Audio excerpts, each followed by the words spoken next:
자, 그리스도인에게는 두 가지 유업이 있습니다. 구원을 받자마자 자동적으로 받는 유업이 있어요. 그러니까 이거는 구원받은 사람이면은 누구나 그냥 자동으로 오는 거예요. 내가 뭐 아무것도 안 해도 돼요. 베드로전서 1장 4 절에 보시면은 "너희를 위하여 하늘에 썩지 않고 더럽지 않고 쇠잔하지 않는 유업을 간직해 두셨으니"라고 지금 말하고 있습니다. 그래서 우리 그리스도인들은 구원받고 나면은 구원받는 순간에 38 가지 변화가 있다고 말을 합니다. 지옥에 안 가는 건 당연한 거고요. 몸과 혼이 분리되기도 하고요. 내 안에 성령님이 들어오셔서 내주하시고요. 죽었던 영이 살아나고요. 그다음에 새 예루살렘 도성이 나에게 이미 할당이 되는 거예요, 내가 구원받는 순간에. 그다음에 하나님을 아버지라 부를 수 있고요. 그래서 하나님의 아들들이 되고요. 위로자를 받게 되고 여러 가지 38 가지 변화가 있어요. 왕 같은 제사장이 되고요. 이거는 자동으로 되는 거예요. 내가 하나님을 믿자마자, 예수님을 믿자마자. 그래서 하늘에 썩지 않고 더럽지 않고 쇠잔하지 않는 유업이 이미 간직이 되어 있는 것입니다. 갈라디아서 3 장을 한번 보시면은요. 갈라디아서 3장 19 절부터 한번 볼게요. 자, 율법과 관련된 이야기입니다. 자, 그러면 어찌하여 율법을 섬기느냐? 그것은 범법압 때문에 더해진 것이니 약속받은 그 씨가 오실 때까지라. 그것은 한 중보자의 손에서 천사들을 통하여 제정된 것이라. 이제 중보자는 한 편만의 중보자가 아니니라. 그러나 하나님께서는 한 분이시니라. 그렇다면 율법이 하나님의 약속을 거스르는 것이냐? 결코 그럴 수 없느니라. 만일 율법이 생명을 부여할 수 있는 것으로 주어진 것이었다면 진실로 의도 율법에 의하여 되었을 것이라. 그러나 성경은 모든 것이 제 안에 있다고 단정하였으니 이는 예수 그리스도를 믿음으로 말미암아 약속을 믿는 사람들에게 주려는 것이라고 지금 말씀하고 계십니다.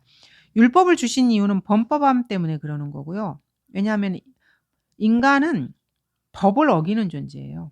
그래서 자신의 행위들이 죄라는 것을 일깨워 주기 위해서 율법이 필요한 거예요. 행동을 하면서 죄를 지으면서 죄인 줄을 모르거든요. 근데 언제까지냐면은 그 씨 즉 예수 그리스도께서 오실 때까지만 되는 거예요. 그래서 예수님을 믿은 사람에게는 이미 율법이 생명을 부여할 수 있는 것이 아니고 그냥 예수님께 인도만 하고 끝난 거예요. 그래서 율법의 목적은 모든 것이 제 아래 있으니까 예수님을 봐라 이거예요. 네가 아무리 발버둥 쳐도 안 된다. 예수님을 봐라. 그래서 예수님을 보고 구원받은 사람에게는 더 이상 율법이 효력이 없어요. 그래서 우리 그리스도인들에게는 율법이 폐하여진 것입니다. 하지만 이방인들에게는요. 예수님을 영접하지 않은 사람들에게는 여전히 율법이 시퍼렇게 살아 있어요. 그래서 계속해서 그 사람들의 양심을 통해서 정죄하는 거예요. 네가 이런 죄를 졌다 저런 죄를 졌다 이렇게. 23 절에 보시면 그러나 믿음이 오기 전에 우리는 율법 아래서 감시를 받았으면 나중에 믿음이 계시될 때까지 갇혀 있느냐. 그래서 율법은 감시자 역할을 해요. 믿음이 계시될 때까지만 효력이 발생하는 것입니다. 그래서 24 절에 보시면은 우리를 그리스도께로 인도하는 우리의 지도교사가 율법인 것입니다. 그래서 이 율법, 지도교사를 통해서 예수님을 믿음으로 우리가 의롭게 되는 것입니다. 그래서 율법의 의로는 이루지 못했던 의를 예수 그리스도를 믿음으로써 그리스도인들은 완벽하게 내가 믿는 그 순간에 이루어진 것입니다. 믿음이 온 후로는 우리는 더 이상 지도교사 아래 있지 아니하노라. 그래서 믿음을 가지게 되면은요. 지도교사 율법 아래 있지 않은 거예요. 그래서 행위에 연연을 하지 않아요. 물론 큰 죄를 짓고 이러진 않지만 자유롭게 사는 거예요. 하나님을 사랑하고 내 이웃을 사랑함으로써 모든 것을 자유롭게 하는 것입니다. 율법의 그 1.1함에게 얽매여서 이거를 하면 안 되나 저거를 하면 안 되나 이렇게 사는 사람들이 그리스도인은 결코 아니라는 것입니다. 근데 이 시대에도 성경을 믿는다는 사람들이 율법을 지켜야 된다는 사람들이 아주 부지기수. 이제 가장 큰 애가 그 안식교도들이 그렇잖아요. 근데 안식교도들은 대빵으로 그런 거고요. 카톨릭도 이렇게 뭐를 해야 된다 그러고 우리나라 그 기독교인들도 다 그래요. 그래서 구원 받았냐고 물어보면 구원 받기를 바라죠. 노력하고 있어요. 이런 말을 계속 아무렇지도 않게 막 해요. 그 하나님을 거짓말쟁이로 만드는 사람들이거든요. 그 말을 하는 자체가 그 마음에 하나님을 믿지 않는 거예요. 그러니까 어마어마한 죄를 지금 짓고 있는데 죄인 줄도 모르고 그런 말을 막 이렇게 해대는 것입니다. 지금 그러면서 자기가 더 겸손하다 그러고 우리 보고 막 교만하다 그래요. 나보고 교만하다고 하는 사람들도 많아요. 댓글에 보면은. 뭘 알아서 이렇게 나와서 막 이렇게 제잘거리면서 니 잘났다 이런 댓글 이렇게 되게 많이 달려요. 그리고 답변도 안 해. 귀찮아. 답변도 하기도 싫어. 다른 거 그냥 보면 되는데 전체 이렇게 동영상을 올리면 다 보지도 않아요. 하나를 딱 보고 자기가 마음에 안 드는 그걸 가지고 자기 생각에 막 주저리 해놔요. 난 그런 사람 상대도 하기 싫어. 뭘 다 보고 나서 뭐 말을 하면은 또 모르는데 관심도 없어요. 그러니까. 그 자기 잘난 맛에 이상한 이야기 써놓은 사람들도 되게 많거든요. 잘난 사람 진짜 많더라고요. 진짜 잘난 사람이 너무너무 많더라고요. 그래서 아유 뭐하러 이렇게 헛수고를 할까 그런 생각을 하기도 해요. 그래서 이 지도교사, 율법이라는 지도교사를 통해서 우리가 예수 그리스도께로 인도되는 것이고 그렇게 해서 26절에처럼 하나님의 자녀들이 됐습니다. 그래서 약속에 따른 상속자예요. 상속자라는 말은 내가 내 부모의 자녀기 때문에 내가 뭘 안 해도 부모의 자녀로 태어난 것으로 이렇게 권리를 얻는 거. 이게 상속자잖아요. 내가 뭘 이렇게 엄마 뱃속에서 뭘 했다는 게 아니야. 그냥 태어났어. 잘 태어나준 거 그거 하나로 내가 상속자가 되는 거예요. 그래서 우리 그리스도인들이 그리스도인이 되는 순간 유업이 이렇게 약속이 된 거. 이거는 거저 얻는 유업이고요. 그다음에 두 번째로 천년왕국에서 받는 유업은 보상으로서 내가 뭔가를 해야 되는 거예요. 그게 이제 고린도전서 6장에 있습니다. 그래서 그리스도인들에게는 이 유업이 두 가지 종류가 있다는 걸 여러분이 아셔야 돼요. 자동으로 얻어지는 것, 그다음에 내가 행위를 통해서 쌓아야 되는 것. 6장 10절에 보시면은 도둑질하는 자나 탐욕을 부리는 자들이나 주정뱅이들, 욕설하는 자, 착취하는 자는 하나님의 나라를 상속을 못 받는다 그랬어요. 그래서 내가 상속자인데 자동으로 받는 게 있고요. 내가 행함으로써 해서는 안 될 행동을 함으로써 잃어버리는 그 유업이 있는 거예요. 두 가지 유업이 있다는 걸 정확하게 아셔야 됩니다. 거기 이제 8절 9절 보시면 오히려 너희는 불의를 행하고 속이되 너희 형제들에게 하는도다. 불의한 자는 하나님의 나라를 상속받지 못한다는 것을 네가 알지 못하느냐. 속지 말라. 음행하는 자들이나 우상 숭배하는 자들이나 간음하는 자들이나 여자처럼 행세하는 자들은 남자 동성애자, 뭐 도둑질 아까 제가 말했죠. 이런 자들은 잃어버리는 거예요. 구원을 받았어도요. 구원 받는 건 너무너무 쉬워요. 예수님만 믿기만 하면 되거든요. 구원받고 나서도 과거의 자기의 죄를 버리지 않고 계속해서 도둑질하고 탐욕을 부르고 우상 숭배하고 이런 사람들은 유업을 싹 다 잃어버리는 사람들입니다. 그래서 이 교회 시대의 성도들의 행위가 천년왕국에서 받을 유업에 영향을 미치게 되는 거고요. 그래서 하나님의 나라를 상속받지 못하는 죄의 목록에 해당이 되는 거예요. 저희가 이제 하나님의 나라를 예수님을 믿으면 보이지 않는 하나님의 나라에 들어간다 이렇게 생각하는 부분도 있고 여기서 말하는 이 하나님의 나라는 천국을 말하는 거예요. 그러니까 지상에 주님께서 재림하셔서 세우실 그 천국이에요. 그러니까 천국이 개념이 좀 더 커요. 왜냐하면 지상에서 주님이 재림하셨을 때 이 땅에서 다스릴 때는 천국하고 하나님의 왕국이 함께 있는 거예요.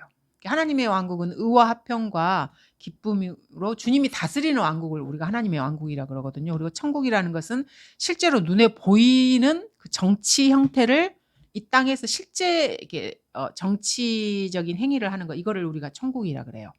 그러니까 눈에 보이는 게 천국이고요. 하나님의 나라는 눈에 보이지 않아요. 근데 주님이 재림하시면 이 두 개가 하나가 되는 거예요. 이 지상에서.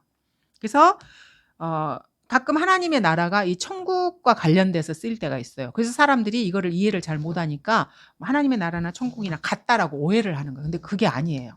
하나님의 나라와 천국은 완전히 다른 건데 재림하셨을 때는 이 두 개가 이 지상에 같이 이루어지기 때문에 같은 것처럼 보이고 천국을 말할 때 이렇게 하나님의 나라라고 표현을 하는 거예요. 왜냐하면 이게 천년왕국의 유업과 관련된 거잖아요. 그래서 그런 것입니다. 그래서 완전히 다르다는 것을 여러분이 아셔야 됩니다. 그래서 행위로 얻는 이거는 잃어버릴 수가 있는 것입니다. 하나님의 나라를 상속받지 못하는 죄의 목록을 보면 특히 그리스도인들은 탐심을 주의해야 돼요. 탐심은 눈에 안 보이잖아요. 탐심 진짜 주의해야 됩니다. 그래서 13절이 지금 결론인데 음식은 배를 위하고 배는 음식을 위하나 하나님께서는 이것과 저것 둘 다 패하시리라. 이제 몸은 음행을 위하지 아니하고 주를 위하며 주께서는 몸을 위하시느니라. 이렇게 지금 말씀하고 있습니다. 그래서 주님의 성전인 몸으로 죄를 짓는 데 쓰지 말라는 거예요. 왜냐하면 이거는 주님의 것이고 주님은 우리의 몸을 위해 주시는 분이에요. 그래서 이 몸을 주님을 위해서 쓰라고 지금 권면하고 있는 것입니다. 그러면 주님께서 몸에 필요한 모든 것들을 다 채워주시는 것입니다. 그러니까 탐심을 낼 필요가 없어요. 성도들은. 왜냐하면 주님이 모든 것을 다 채워주시는 분이시거든요. 그래서 내가 내 몸을 주님 앞에 드려서 주님을 위해서 살면 모든 필요를 주님이 채워주시겠다고 이미 약속을 하셨어요. 근데 이 약속을 못 믿으니까 탐심을 내는 거예요. 그러니까 탐심의 그 근본, 그 뿌리에는 성경을 믿지 못하는 믿음이 없는 것이 기반이 돼 있어요. 그래서 그리스도인이 하나님의 말씀을 정말로 믿는다면 탐심을 낼 필요가 전혀 없습니다. 왜냐면 우리 몸을 보살펴 주니까 그렇죠.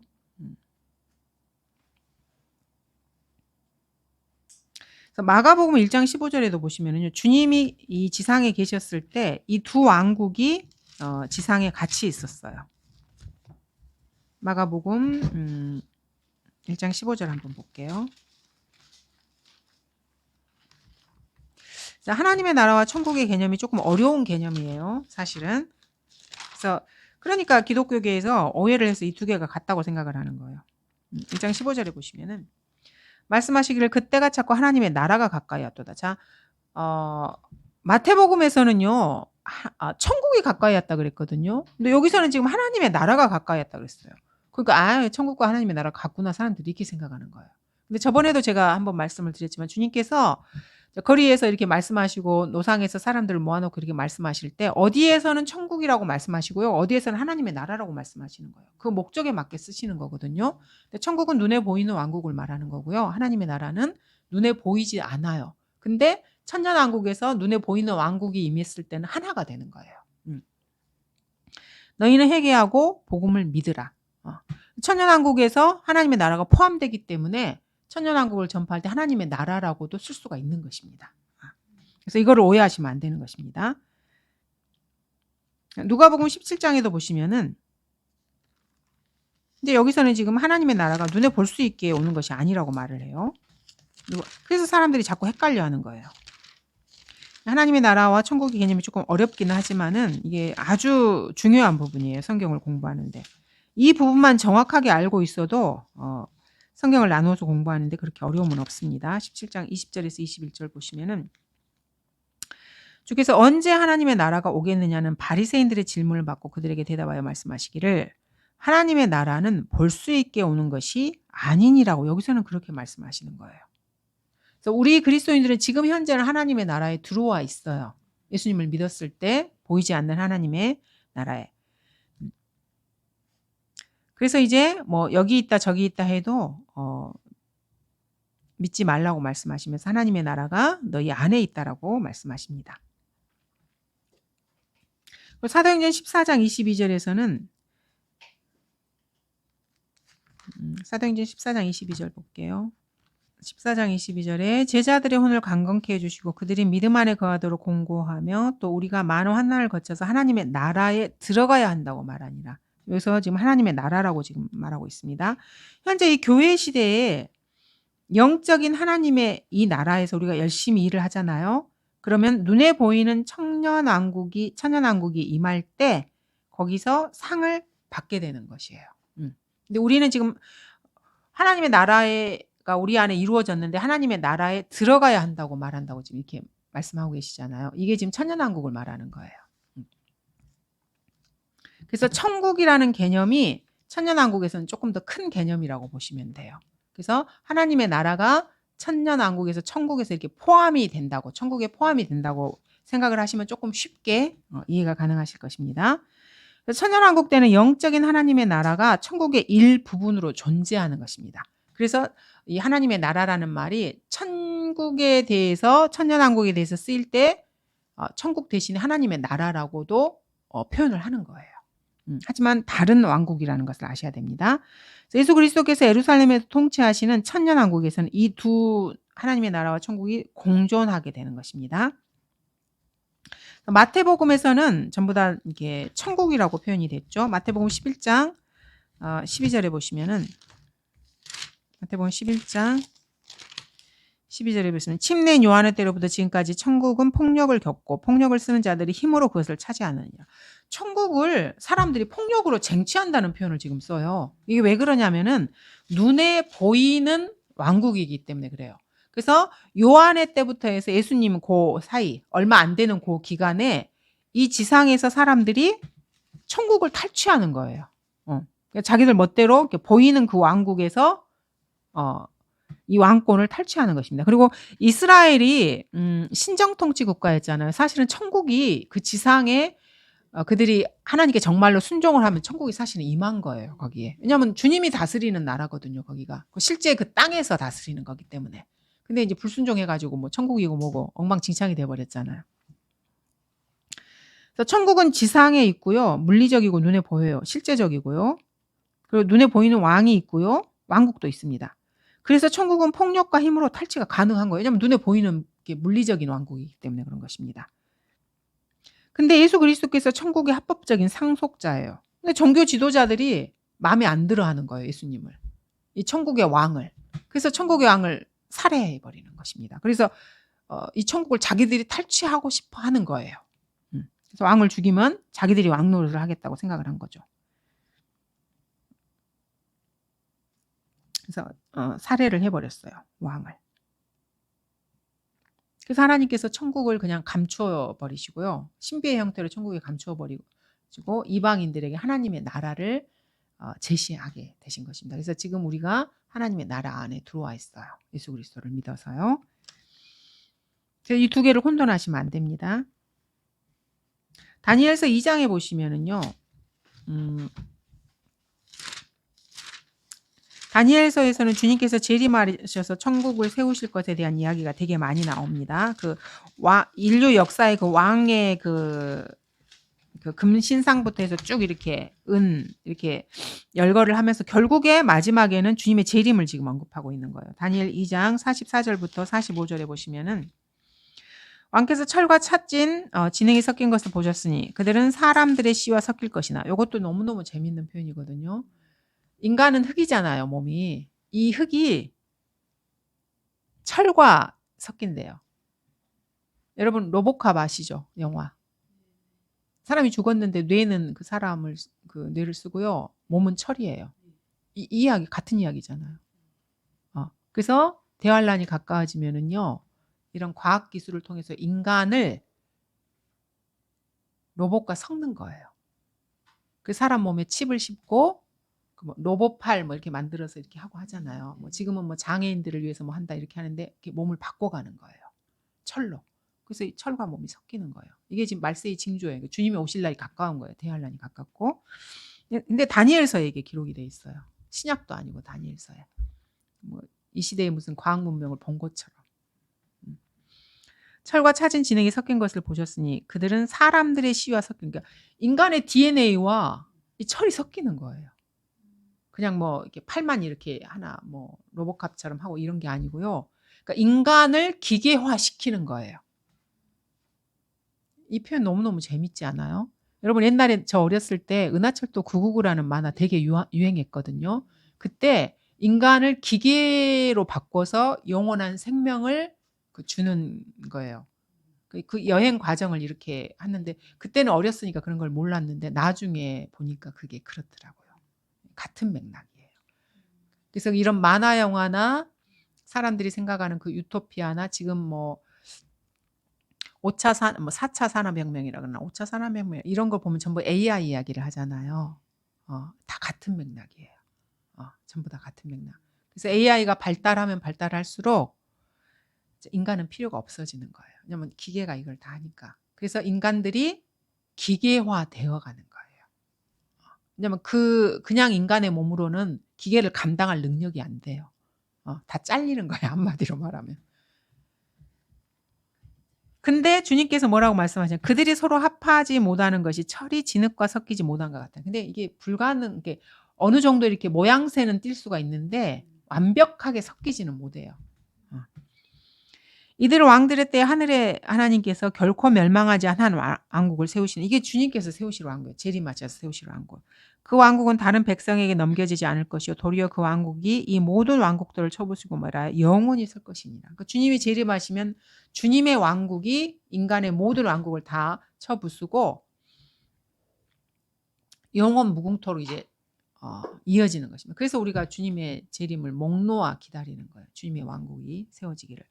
왕께서 사람의 손을 대지 않고 산에서 떨어져 나간 돌. 그래서 우리 주님을 모퉁이 돌이라 그러잖아요. 신약에서. 그러니까 이 돌이 모든 걸 다 가루로 만들어 버리는 거예요.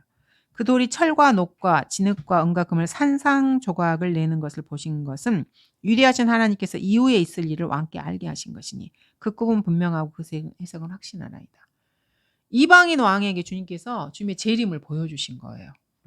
그래서 주님의 왕국을 영원 무궁토록 세워질 그 왕국을 이렇게 보여주신 것입니다. 이 주님의 재림이고 천국이에요. 그래서 예수님께서 오시면은 지상의 정치적인 국가 체제들을 완전히 다 쳐부수고 세상의 모든 나라들을 그분의 왕국으로 만드실 것입니다. 이러한 성경 말씀이 있기 때문에 우리는 주님께서 우리에게 약속하신 그 유업의 상을 이렇게 신뢰하고 그거를 기다리는 것입니다. 골로새서 3장도 보시면은 골로새 3장의 23절에 보시면은 무슨 일을 하든지 마음을 다하여 주께 하고 사람에게 하듯 하지 말라.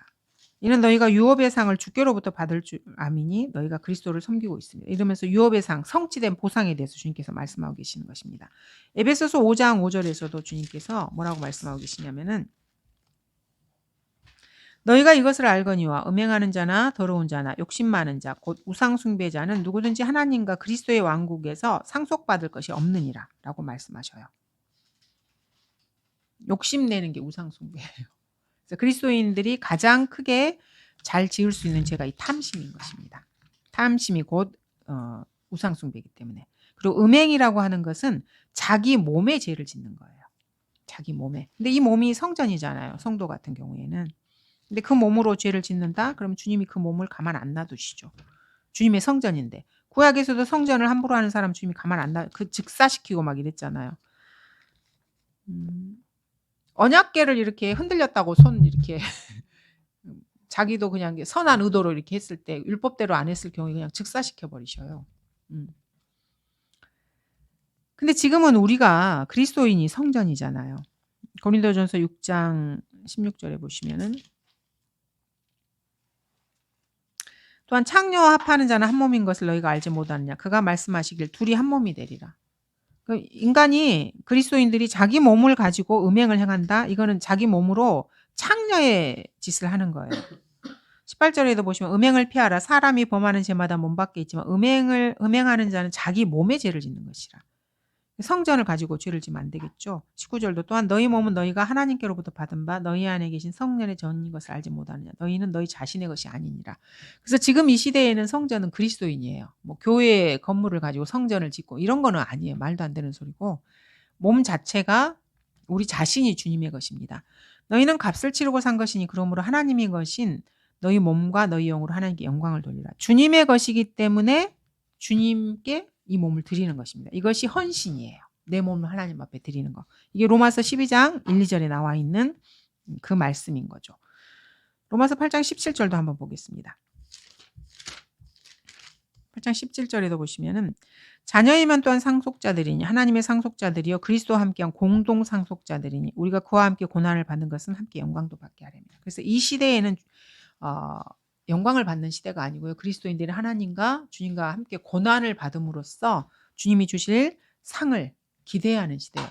근데 이런 성경적인 교리를 모르기 때문에 로마 카톨릭에서는 자기들에게 사도의 계승이 왔고 자기들에게 그런 권리가 있기 때문에 이 지상에서 천국을 자기들이 확장을 시킨다고 생각을 하는 거예요. 주님이 오셔야 되는데. 주님 없이도 자기가 확장시키면 그 다음에 뭐 주님이 오시든지 말든지 이제 이렇게 하는 거죠. 그래서 고난을 안 받으려고 그래요. 주님을 위해서. 영광이 어떤 것인지 모르기 때문에 그런 것입니다. 그래서 이 시대에는 주님을 위해서 고난을 받잖아요. 그럼 공동 상속자로서 주님께서 영원한 유업을 우리에게 주셔요. 그래서 이것이 이제 그리스도인들이 행위로 얻게 되는 그 대가로 주어지는 보상인 것입니다. 그래서 그리스도와 함께 다스리는 천년 통치예요. 이게 디모데후서에도 지금 이 이야기가 있거든요. 그래서 그리스도인에게는 자동으로 얻어지는 유업이 있고요. 행위로 쟁취를 해야 되는 게 있습니다. 근데 성경을 가르쳐주지 않으면 그냥 구원이 목표야. 구원만 받으면 돼. 그래서 구원 받으면 이제 뭐 교회 안 다녀도 구원 받는다 그러면 구원만 받으면 다 되면 이제 교회 다 문 닫겠네 뭐 이렇게 생각하고 사람들이 그러는 거예요. 왜냐하면 그게 인생의 목표야. 사람들이 구원 받는 게. 근데 방법도 엉망진창으로. 2장 12절부터 보시면은 우리가 참으면, 그러니까 이 시대에는 참아야 돼요. 인내하셔야 돼. 우리도 그와 함께 다스릴 것이요. 그래서 주님께서 통치권을 약속을 해주셨어요. 고난을 함께 당하면, 우리가 그를 부인하면, 근데 인생이 살다 보면 힘들어. 고난도 있고, 그러면 그리스도인의 법칙대로 살면 내가 눈에 보이는 삶에서 잘 못 살 것 같아. 그럼 부인하는 거야. 아유, 난 이제 그 행위로 부인하게 되는 거죠. 그리스도인 그 원칙에 따라 안 살고 그냥 세상 사람들 사는 대로 살아서 나도 그냥 그 사람들처럼 잘 살고 싶어. 이렇게 되는 거예요. 그러면 그도 우리를 부인할 것이고. 자, 이 말은 우리가 지옥에 간다는 말이 아니고요. 참으면 우리도 그와 함께 다스리는데 우리가 그를 부인하면 그도 우리를 부인한다 그랬잖아요. 이게 지금 통치권 다스리는 것과 관련된 이야기잖아요. 그러니까 다스리는 것과 관련해서 주님께서 우리를 그냥 부인해 버리신다는 말이에요. 통치권을 안 준다는 말이에요. 근데 뭐 이런 걸 가지고 구원을 잃어버리는 구절로 이거를 써요. 성경을 자기들 멋대로 막 이렇게 하는 거예요. 그래서 그리스도와 함께 다스리는 천년왕국의 통치권. 이렇게 해서 두 가지 유업이 있다는 것을 아셔야 됩니다. 그래서 이런 걸 정확하게 알아야 우리 그리스도인들이 거룩한 삶을 살아야 되고 성결한 삶을 살아야 된다는 동기부여가 확실하게 되는 거예요.